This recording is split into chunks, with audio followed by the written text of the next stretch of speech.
Liz? Yes. She's saying she's there, but the mic and the video doesn't work. Hello, Micky. Hello. Welcome. Welcome to the discussion about the new constitution in Chile. And we have really a few moments in life, as Silo was saying, where we can make big transformation when we can really change the root of one's life. And as a social level, it's the same issue. And today we're going to talk about the new constitution process.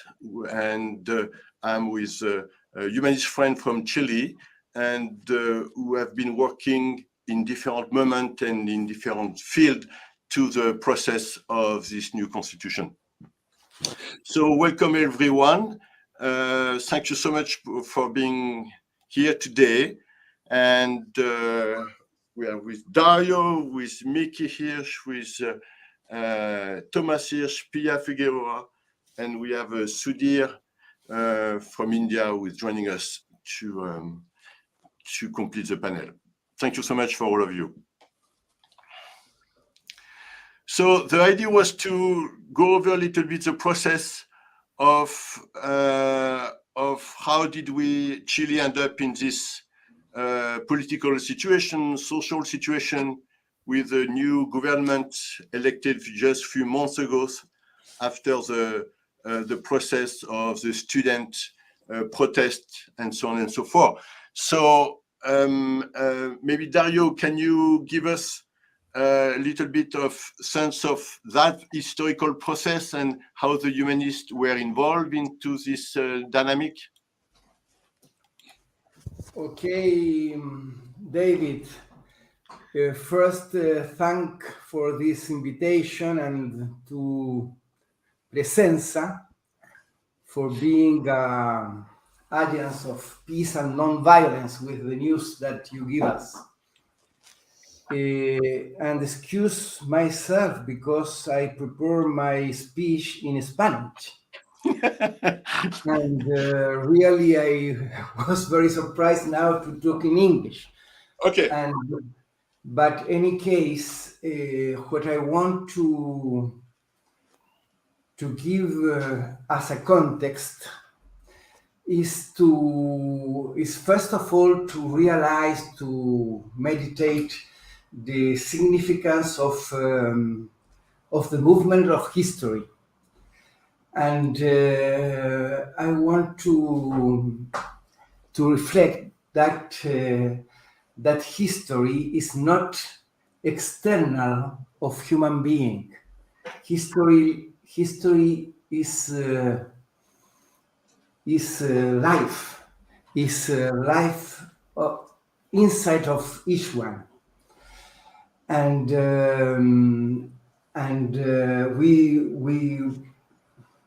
we are history. History is not something that happens outside of us. And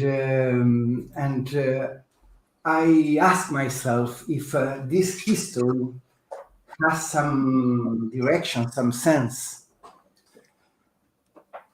And I think it's an important question, and I don't know how to answer it. You hear me? Yeah, very well. So the story, but the process you were mentioning before, the process with the Orange Book of the humanist proposal, and you say the constitution was already part of that proposal 20 years ago. And so how do you interpret this? Yes, but I want to say that these things that happen with the Orange Book has also a context, because it was a dictatorship context in the moment, and was the fighting of freedom of a lot of people in streets and everywhere.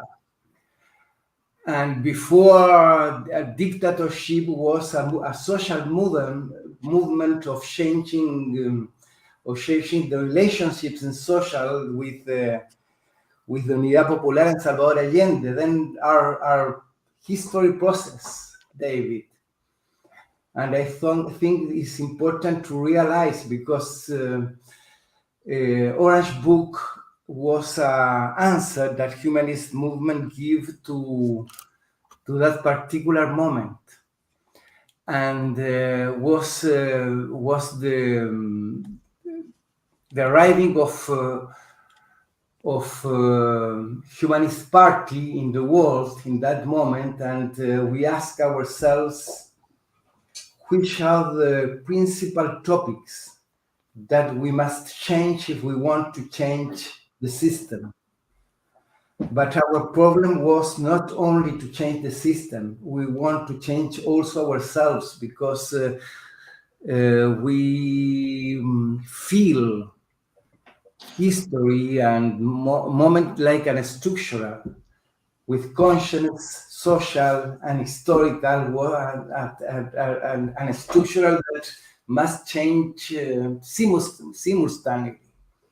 In any case, the Orange Book was thought to look for the principal items that Humanist Party must fight, must look, must put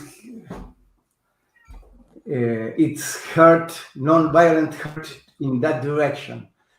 And we arrive in Orange Book to 4 items that we must look for. The first item was the I don't know how to say in English, the to change the way that old people have his pensions.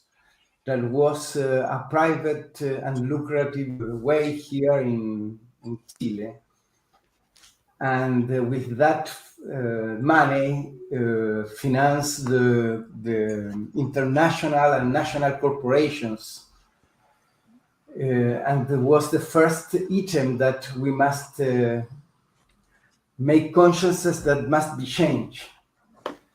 The second item of the Orange Book was the private source, mineral source, and water and energy in general, that was also business and private business, and was the second point that the Orange Book must change. The third point was the financial system that make slaves with the debt to every person, and also must need change. And the fourth problem that we feel that must be changed was the Constitution, and was the 4 topics that the Orange Book shows, and direct the humanist social fight. And Tommy, of course, was the humanist voice in that moment, and I hope you show the videos later. In that context, we begin to ask for a new constitution, because we understood that the other 3 topics depends of that constitution. Many years later came this revolution in 2019, and it's very interesting. But these 4 topics was the topics that people in the streets shout and claim, and that was and that is the introduction I want to give to you, Dave. Thank you very much. Thank you, Dario. So maybe now we can go with Micky.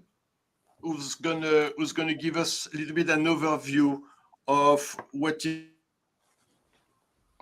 Last week, the first drive was released after many months of work from the Commission to be able to propose some and publicly announce the drive. So I know we published it in Presenza.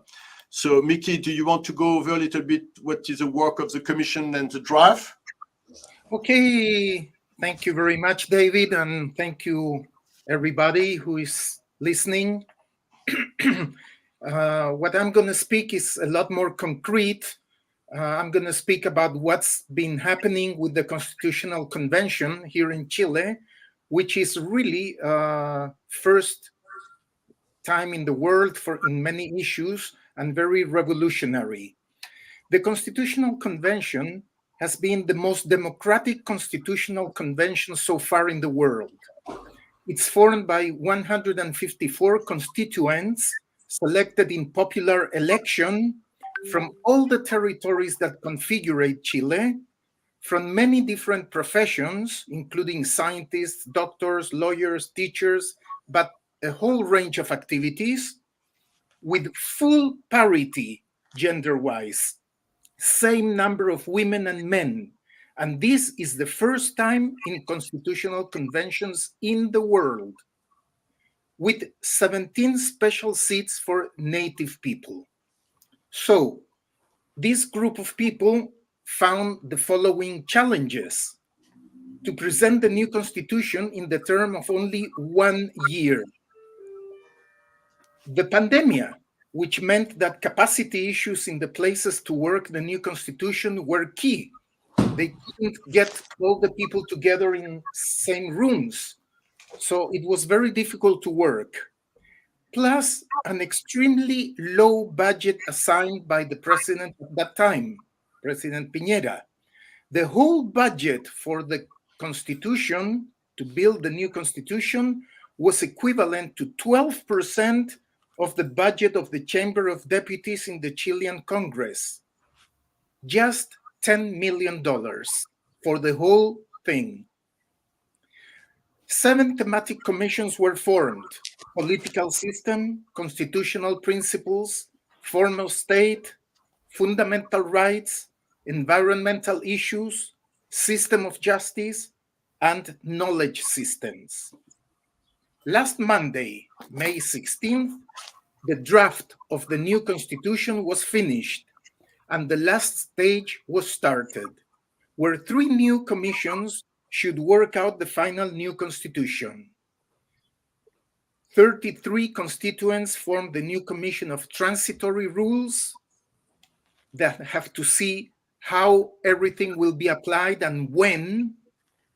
40 constituents form the new commission of harmonization, that they have to see that everything goes together in a good way, harmony.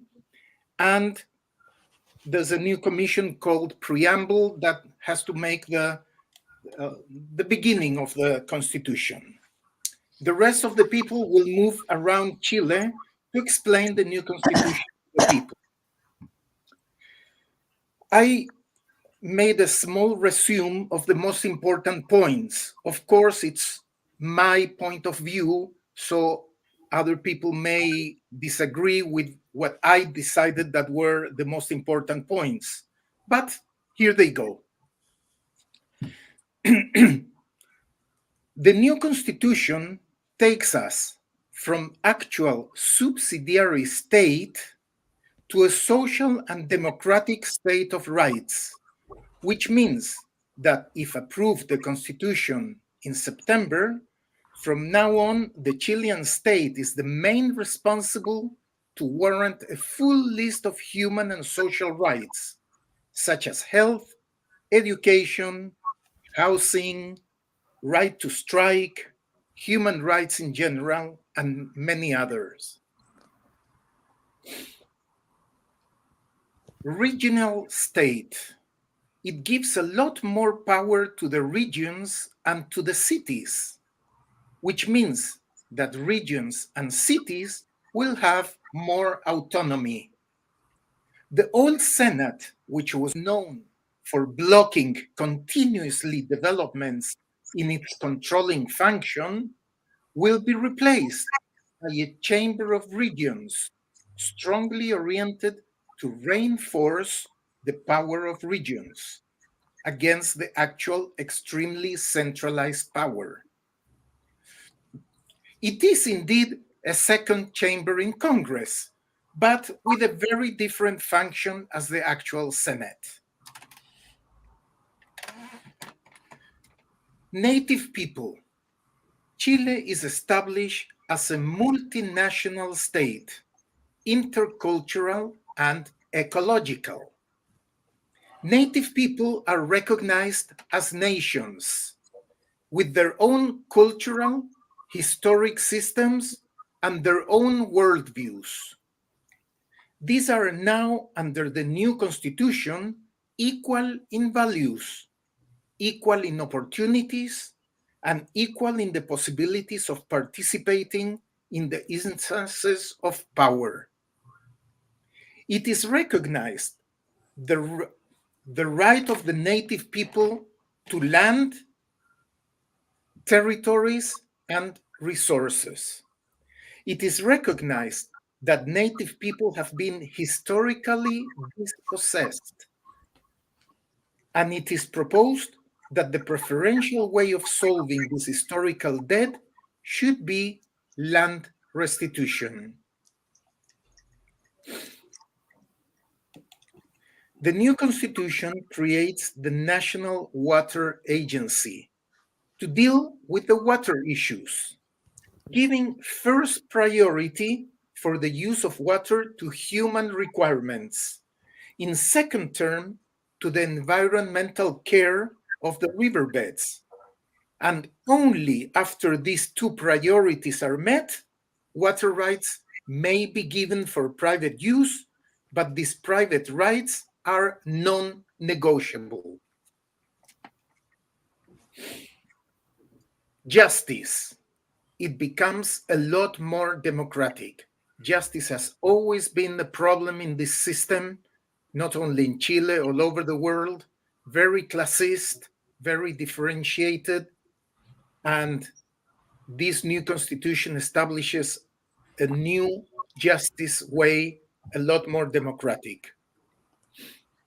Food sovereignty. This means that no one can control in Chile the rights and to create, manipulate, or change whatever products that are essential for the feeding of the Chilean people. Animals are sentient beings, and care should be provided by the state for the minimal suffering of animals in all circumstances. Ecological. The Chilean new constitution recognizes the climate change and agrees in taking over actions as a response to this climate change and to take measurements of care and of energy conversion. Sexual and reproductive rights. Abortion is allowed. Dignified death is approved. These are basically the points that I found most important that come out of the new constitution. This new constitution has to be approved in a national election to be held beginning of September. And if all goes well, it should be applied from that moment on, according to these transitional these decisions that the group will make. I find it is really interesting. A lot of things mean big changes in Chile, but what's the reason of making a new constitution if not to provoke big changes? So this is basically what I have to share with you guys, and maybe we shall continue with somebody else. Thank you, Micky. Thank you. I mean, in context, here in the US, the whole discussion about women rights and abortion, it's questions and might going to be removed. So it's very important to really, and I'm not talking about the gun situation where you have 45,000 people who are killed every year. So before we go to Pia, who give us an overview of what's present everyone, then you can put your question in YouTube, you can put your question in Facebook, and we will go over a little bit later on the show.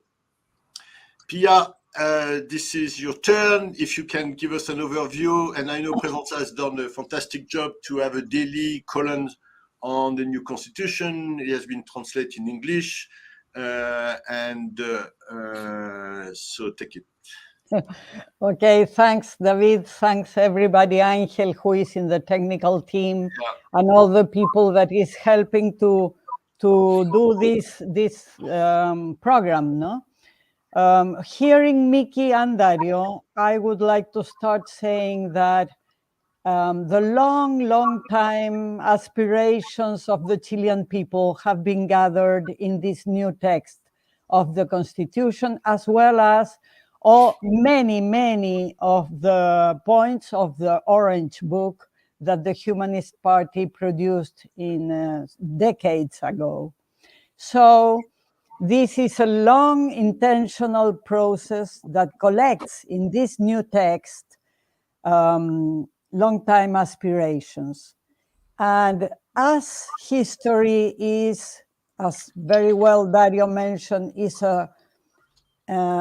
an ensemble, a whole of intentions of everybody. All our human intentions are put there, but not only the progressive and the humanist ones, not only the intentions of the people that want a new world, but also the conservative intentions and the conservative forces move in every historical moment, not only now. We know in Chile, in our long history, many times the conservative forces have been stronger, and many times the progressive ones have been able to advance. So now it's another moment like that. We are facing a very polarized and divided situation, because this new constitution would transform not only our society, but as Micky said, would be an example for many other countries. So the conservative forces are opposing it and launch already a very strong press campaign against the possibility to approve this constitution, rejecting it. Not only a press campaign, but also with their polls, with their surveys, with many instruments that create an atmosphere that the rejection option will be the one winning in the plebiscite that will be held on September 4. So being like this and living in a country that always, in order to advance, has to surpass enormous resistances, we define this moment as one of them, to jump over the enormous resistance of the debate in the media. And as a very small agency as we are, we decided to publish every day, every single day, an article that will lead people to have some arguments in order to approve the new constitutional text. So we are publishing opinions, interviews, we are doing some reportage, we are also denouncing this campaign of the right and conservative forces, but mainly we are giving arguments in order to be able to defend this new text, because we realize that the people that follow Presenza is people that approve this new text. So we don't have to convince anyone, but we have to create an atmosphere where the debate and the private, in the families, in the schools, in the jobs, the private conversations can have an argument, several arguments that allow people to feel that they can defend this new text. So we are on that campaign. All your contributions are very much welcome. I would like to publish the text that Micky produced for today, and also the one that Dario couldn't read because it was in Spanish. Yeah. So both of them we could publish, and every day we are publishing interviews or columns so that people can have on hand the arguments that would lead us, all of us, to approve this new text. That's our campaign in this month. Thank you, David. Thank you so much, Pia. Thank you. And this, we're gonna get the text from Micky. He promised me. So now we need to look at the political situation, and we have Thomas Hirsch who has been with us. And but before we start with Thomas, I have an archive, and I want really to share it with you.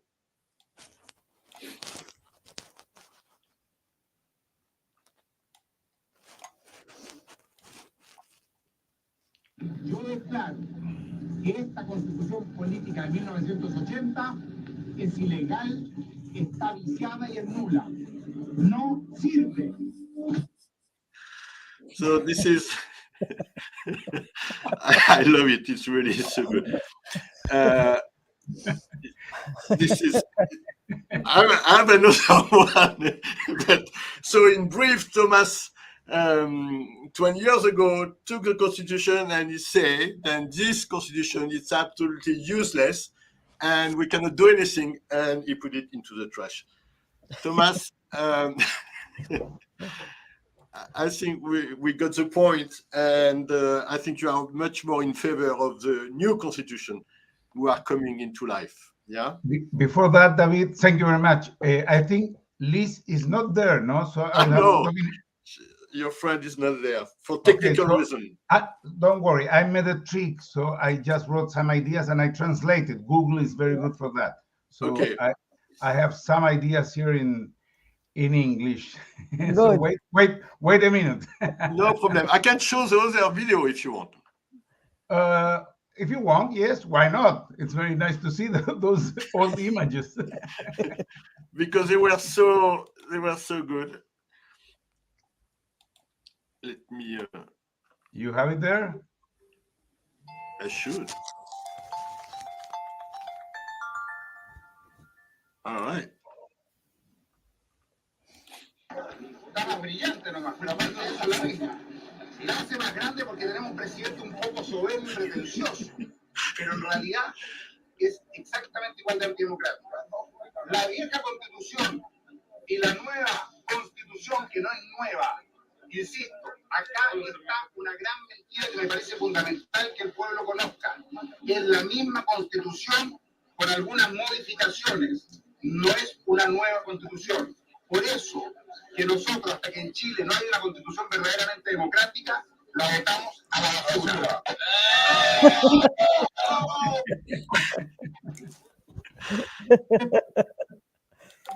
So really, so now we are. As you can see, we have some lab with bin trash. Yeah, I think you like the trash. Okay, well, wait a minute. Well, first of all, thank you, David, and thank you, Presenza, for this possibility. I think it's very important to share ideas and to talk a little bit about this process we are living here in Chile. I mean, as Dario, Micky, and Pia said before, this possible constitution is the result of more than 40 years of struggle.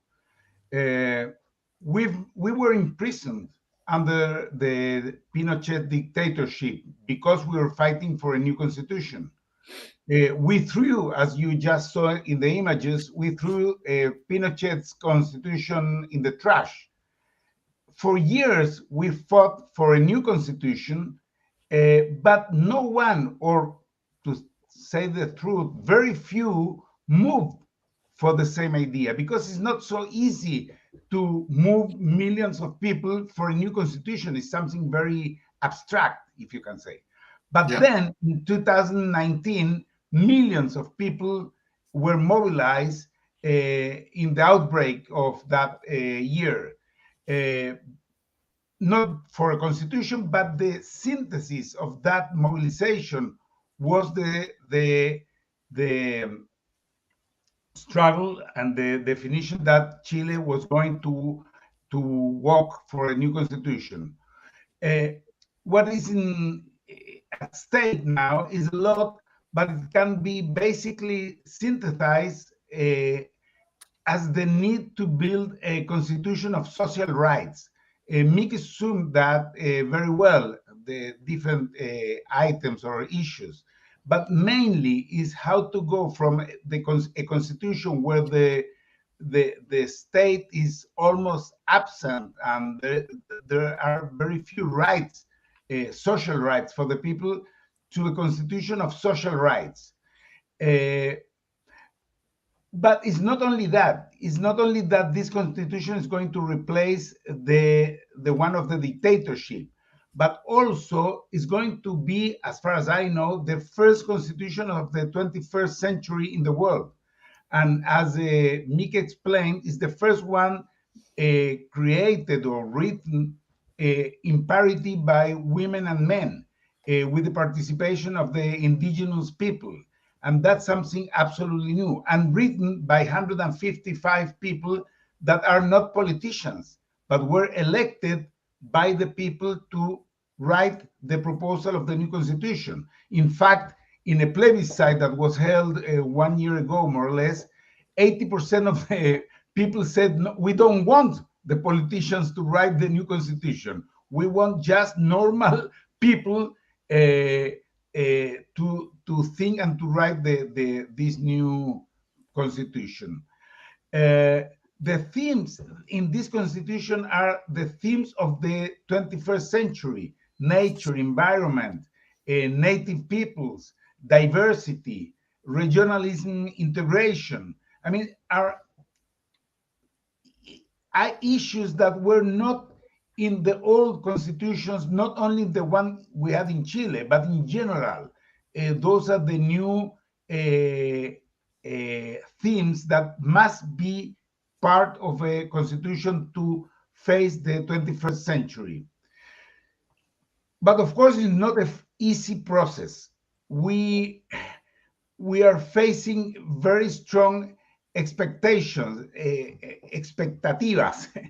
There are very strong expectations for health, for education, for housing, for decent, for pensions, and those expectations has been growing for more than 20, 30 years under this neoliberal system we have in Chile. So are very strong expectations, and it's not easy to give answer to all those expectations. At the same time, in the last month, in the last 3 or 4 months, there has been a brutal campaign against the new constitution, disqualifying, degrading it. I mean, the right-wing parties and the economic strong groups, definitely they don't want a new constitution that change the right to use the water, as Micky said, or the minerals, or the right to have a health, not paying for that, or to have a good education, not paying for that, or to have a house, not waiting 20 or 25 years for that. So, of course, they are very strong in trying to degrade this new constitution. and they have the help of the formal media. Of course, Presencia is doing something very different from that, but all the TV channels, all the newspapers, and most of the radios are controlled by the right, and they are doing a very strong campaign with a lot of fake news, and that reach the people.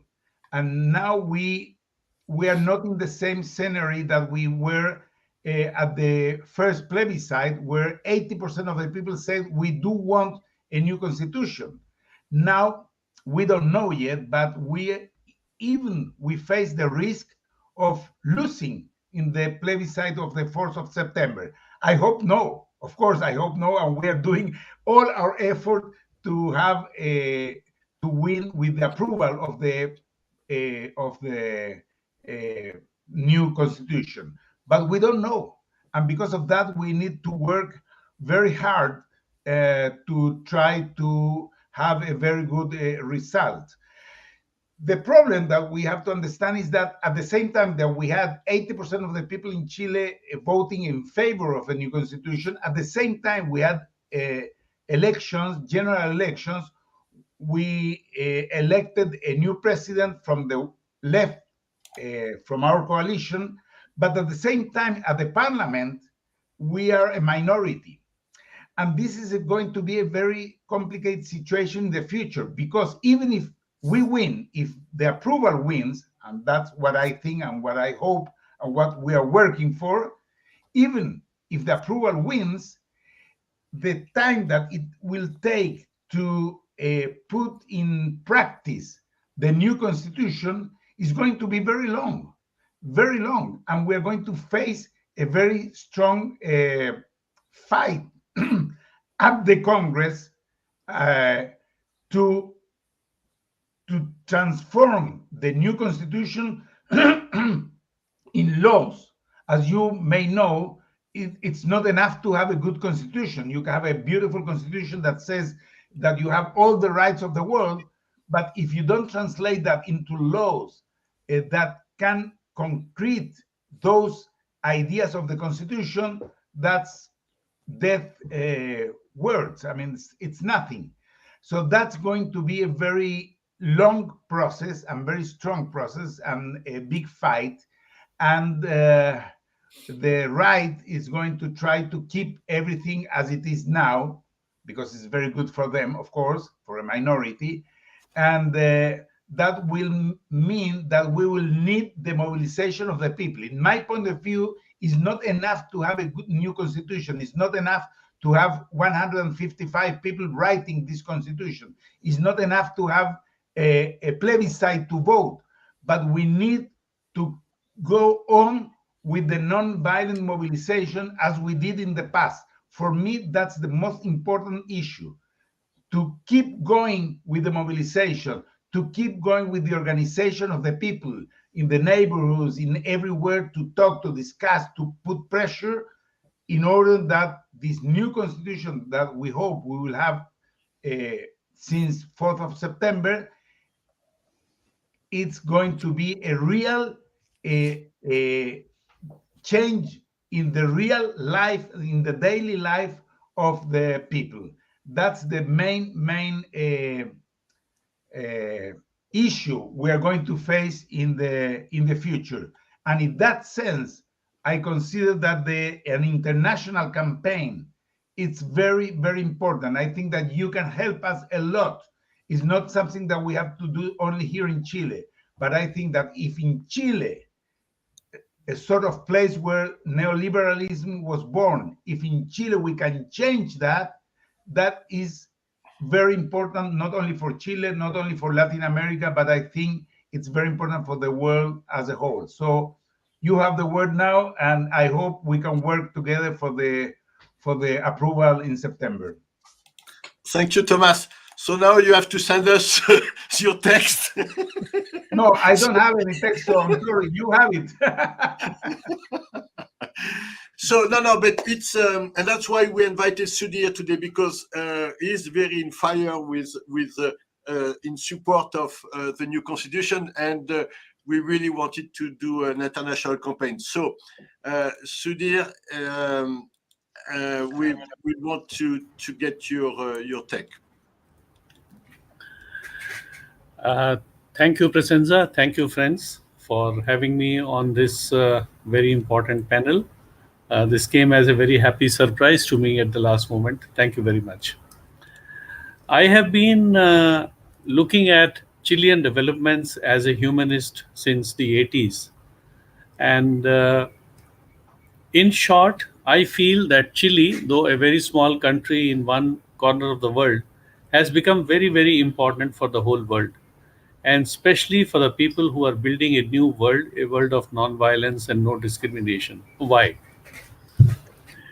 In the background of the dictatorship in Chile, the neoliberals took over the country, and they started demonstrating to the whole world that if you agree to our free economy and all that goes with that, you will get this, you will get that, and they give them whole pomp and show and all the attractive things, be it the Hollywood movies or the fashion or the malls or fast cars or whatever goes with that. And in the background, as we know, the multinationals and their institutions, they loot the country, and they went on looting the Chilean country, the Chilean people, the traditional people as well as the non-traditional people there. And in all that was going on, all the violence that was going on, fortunately the humanists, along with many other progressive forces, went on struggling against it.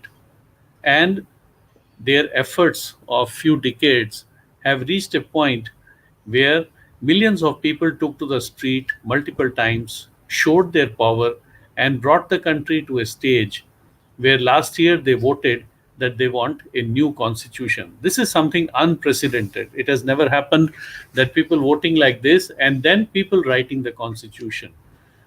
And this constitution is being written and now it is to be voted. Obviously, those who are wanting the old constitutions are the minority, are the looters, are the people who have been taking away all the resources of the country. Here I bring in what Mahatma Gandhi said. He said, if you want to find out if your action is right or wrong, look at the face of the last person in the economic line and see if it is good for that person or not. Looking at that standard, anybody would find that the old constitution is only for the minority who are looters, and the new constitution that is being written is for the last person. That means it is good for everyone. Now, it is true that with all this logic that I am saying and everybody is saying this must win. But then the problem is, as our friend Thomas told just now, the rightists, the people who have been looting the country are against it. They have the resources, they have that kind of power that they can bend people's perception about it and create a situation where anything positive loses. From this point of view, what Chile is giving to the world is a way to defeat the neoliberals. What has happened in Sri Lanka a few weeks ago, and what could happen, as some experts, to about 69 other countries in next few months to come, this can be prevented only by having the action that Chile has done and making sure that that action wins. So I think the win of Chile, though it is definitely good for the people of Chile, it is also definitely good for the whole world as a method of how to defeat the neoliberals and how to get people, the common people, into a good life, into good living standard, and in a peaceful life without violence and without discrimination. So I think we are going to very soon launch an international campaign requesting every human being, 7.5 billion people of the world, to support this campaign. And with this campaign, we hope to bring a lot of enthusiasm to every person who's a Chilean citizen to make sure that they vote for the new constitution and they continue, as Thomas says, till the time that the new constitution actually comes to power and neoliberals are thrown out. Of course, non-violently. We'll just send them out politely and nicely in a plane, maybe in first class ticket, fine. But we have to throw them out. We have to dethrone them and make sure that the common people come to power. So my request to everyone who is listening to us and who will listen to us through the recordings that will be sent on the social media is to come over, help us strengthen Chile and every person of Chile to make sure that the new constitution wins on 5th of September and gets into implementation stage. Thank you very much. Peace, force, and joy to all of you. Thank you, Sudhir. I appreciate it. Pleasure. So now I don't know if it's the part of the program where maybe people have questions between one another. We get the support from people in different places. So does somebody want to add anything?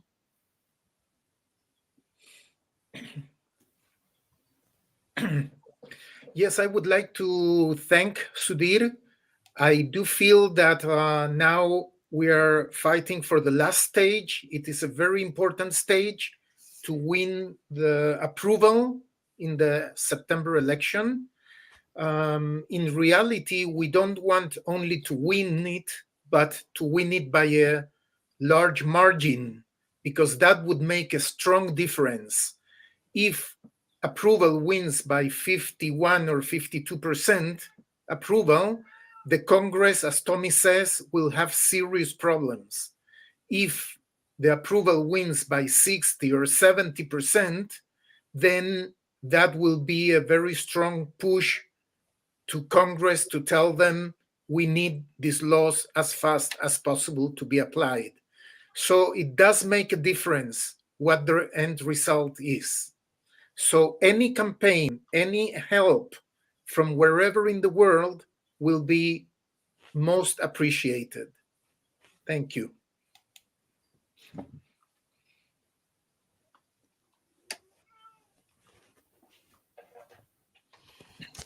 Anybody?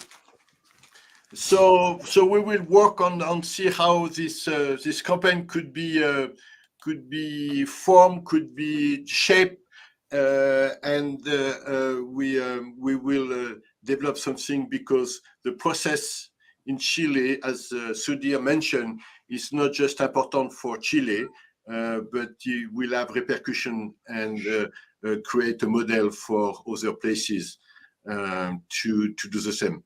So that was your the show on the discussion. I don't think this is going to be the last one, because we are just starting to get involved with a new constitution in Chile, and we hope to see you very soon. And we thanks everybody who has contributed to this show today. Angel, who is behind the scene, and Anna Mercedes, who has been helping to do translation, and everybody else, and the whole panel to be here today. Thank you so much. And we'll see you very soon.